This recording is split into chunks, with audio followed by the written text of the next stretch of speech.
Sir అవపడుతుంది దాని sir అవపడుతుంది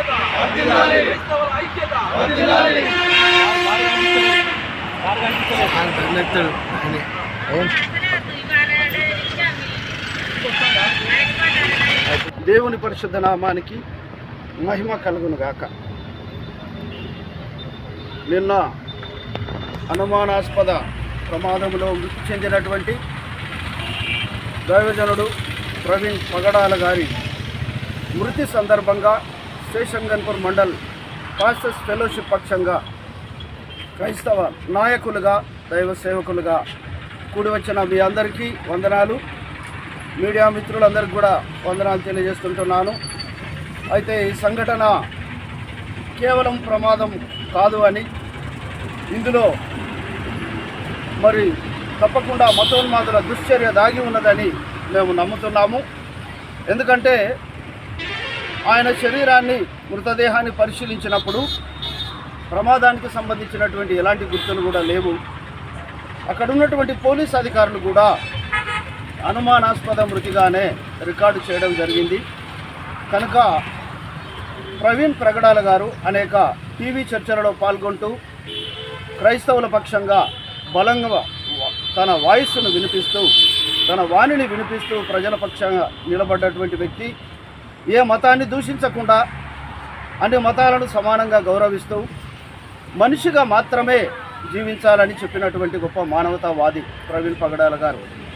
ఆయన క్రైస్తవుడిగా బోధనలు చేసినప్పటికీ, దైవ సేవకునిగా ఉన్నప్పటికీ కూడా తను ఎన్నో సామాజిక కార్యక్రమాలు నిర్వహిస్తున్నాడు. అనాథ పిల్లలను, వృద్ధులను చేరదీసి స్వయంగా ఆయన పోషిస్తుంటున్నాడు.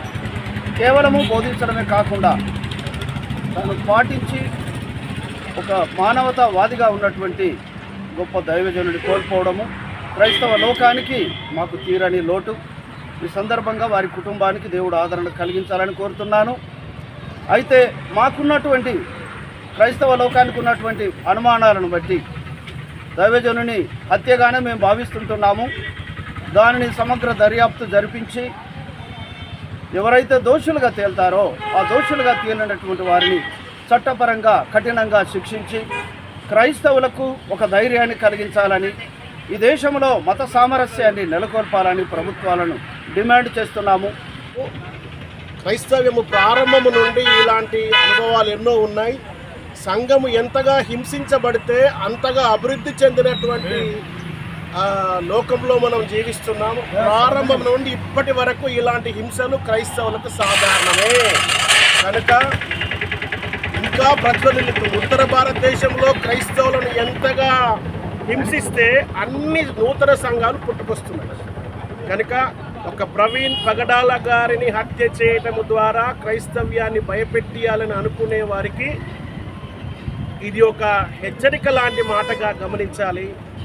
దేవుడు ప్రేమామయుడు, ఆయన న్యాయమూర్తి, ఆయన చూస్తూ ఊరకుండేవాడే కాదు అనే విషయాన్ని జ్ఞాపకం చేస్తూ కుటుంబానికి, సంఘానికి, క్రైస్తవ సమాజానికి పూర్తి మా యొక్క సానుభూతిని, మా యొక్క ప్రగాఢ సంతాపాన్ని తెలియజేస్తూ ప్రభుత్వము సరైన విధంగా సమగ్ర విచారణ జరిపి దోషులను శిక్షించాల్సిందిగా మేము సంఘ పక్షాన కోరుతున్నాము. Thank you. మృతి విషయంలో అది రోడ్డు ప్రమాదం అని చెప్పి పోలీసు వారు కొంత ప్రాథమికంగా వారు గుర్తించడం జరిగింది. కానీ ఆయన యొక్క మృతి విషయంలో క్రైస్తవ సమాజానికి, తెలుగు రాష్ట్రాల్లోనే కాదు భారతదేశ వ్యాప్తంగా ఉన్న క్రైస్తవ సమాజానికి అనేకమైన అనుమానాలు ఉన్నాయి. ఎందుకంటే మనం ప్రతిరోజు చూస్తూ ఉన్నాం సోషల్ మీడియాలలో ప్రవీణ్ పగడాల గారు అనేకమైన డిబేట్లలో పాల్గొంటూ ఉన్నప్పుడు ఎందరో మనకు తెలుసు పేరు మోసిన మతోన్మాదులు ఒక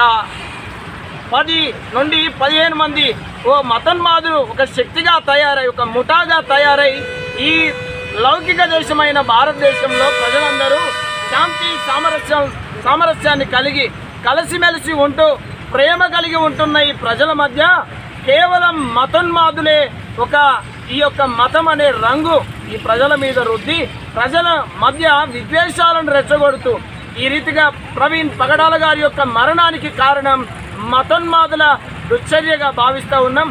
అంటే అది ఇంటెన్షనల్లీ జరిగిన హత్యగా మేము భావిస్తూ ఉన్నాం. ఉద్దేశపూర్వకంగా జరిగిన హత్య అది. అందుకోసమే ఆ యొక్క మతోన్మాదుల యొక్క కామెంట్లే వాళ్ళ యొక్క ఇంటెన్షన్ను తెలియజేస్తున్నది కనుక ఆ ఇంటెన్షన్ వాళ్ళ ఉద్దేశాన్ని దృష్టిలో పెట్టుకొని వారిని గుర్తించి కఠినంగా వారిని చట్టపరంగా శిక్షించి క్రైస్తవ సమాజానికి ఒక ధైర్యం, ఒక అండ ప్రభుత్వం కల్పించాల్సి